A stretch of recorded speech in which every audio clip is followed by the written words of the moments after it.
At the beginning of this class, we said that cognition is the process of acquiring and processing information about the world in order to make some behavioral decision. Of course, so far we have focused on the first part, on how do we receive information from the outside, how do we process it, how do we reconstruct in our own mind some kind of representation of what is out there, how do we decide what to attend to and what not to attend to, how do we hold on to that information over time, etc., etc. What I want to do in this very last part of the class is to focus on the second half. How do we take decisions? And generally, we tend to distinguish two parts of this process. The first is reasoning.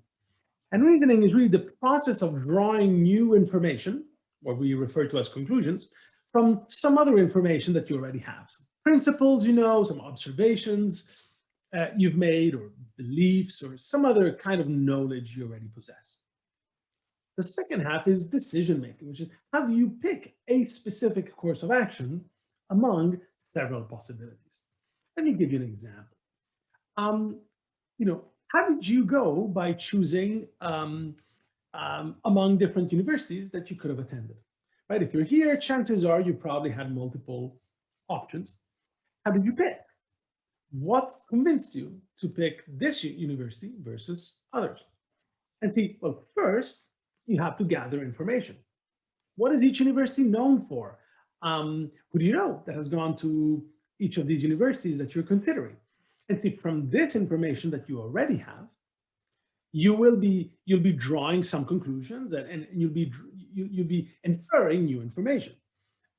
Maybe you know somebody who attended UCLA, and since she moved on to some great career at a top financial institution, so you infer that UCLA might be an excellent springboard for that kind of a job that maybe you're interested to also.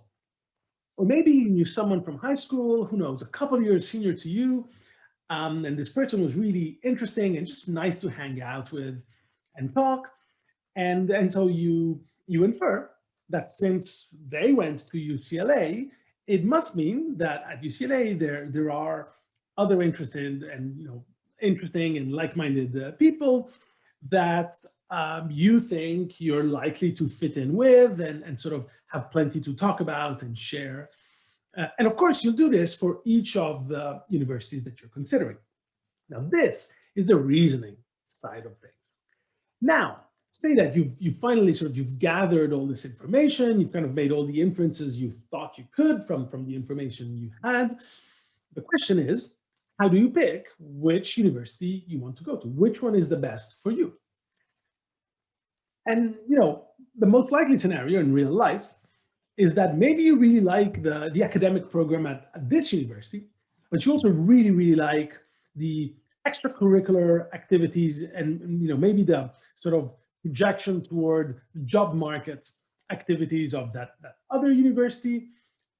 Maybe the third university is really located in a really happening place where there's plenty of startups and technology that comes out of there, which you also value. Or maybe the fourth one just has a great music band and you've always wanted to be part of that particular band.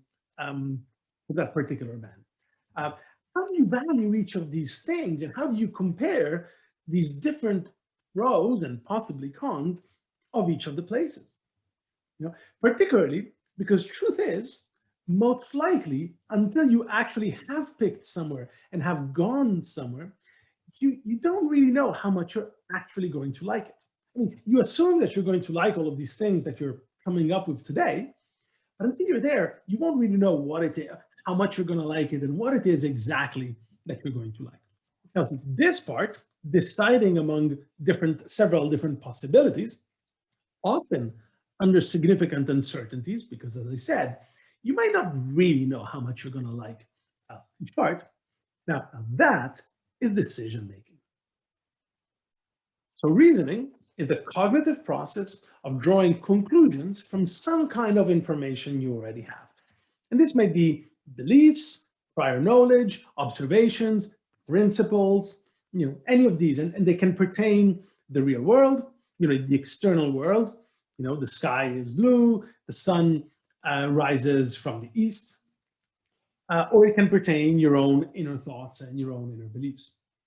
Now, generally, when we discuss reasoning, we always talk about arguments, where by arguments we mean a set of one or more propositions or statements, where a statement is a sentence that is either a sentence about the world or the states of affairs, or a belief that can be either true or false.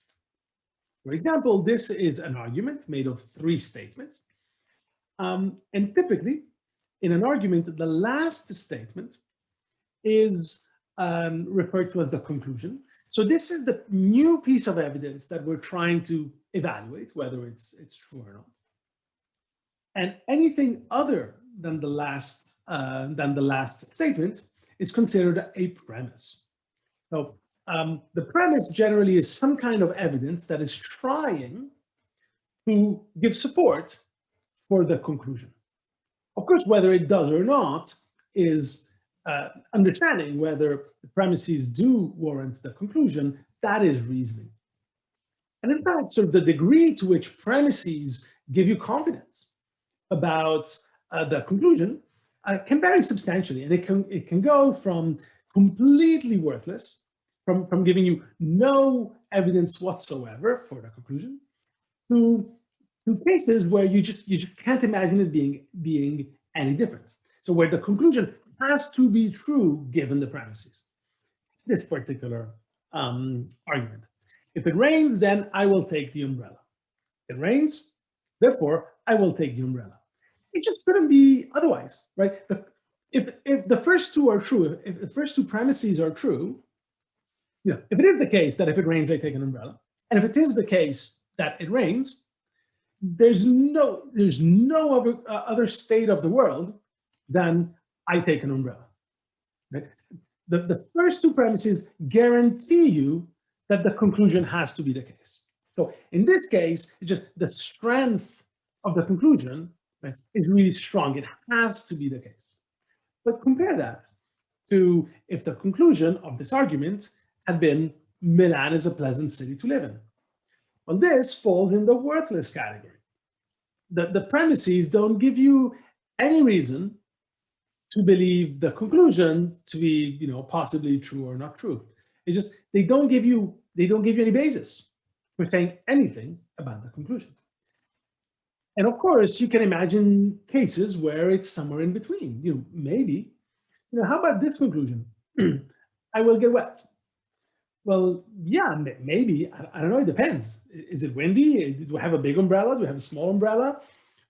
Sort of, perhaps, right? So you can see how there's a spectrum by which sometimes the conclusion feels like, given what you already know, the conclusion has to follow. It has to be the case. Other times, the premises don't give you anything for a conclusion. Many other times, it's somewhere in between.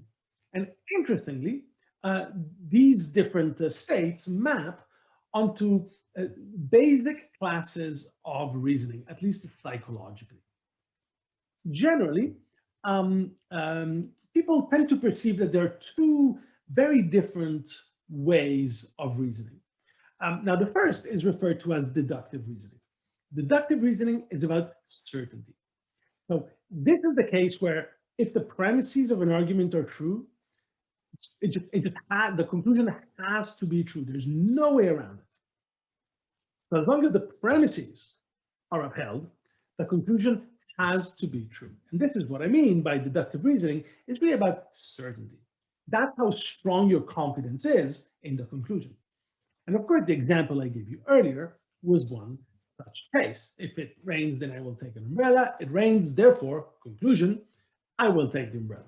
And here I'm using P1 and P2 to indicate premise 1, premise 2, and of course C for conclusion. No way around it, right? The conclusion has to be the case. So this is what we know as a deductively valid inference. The conclusion, if the premises are true, the conclusion has to be. Now, induction is not quite about certainty, it's more about probability, about how strong is the evidence in the premises to support how much does it support that conclusion.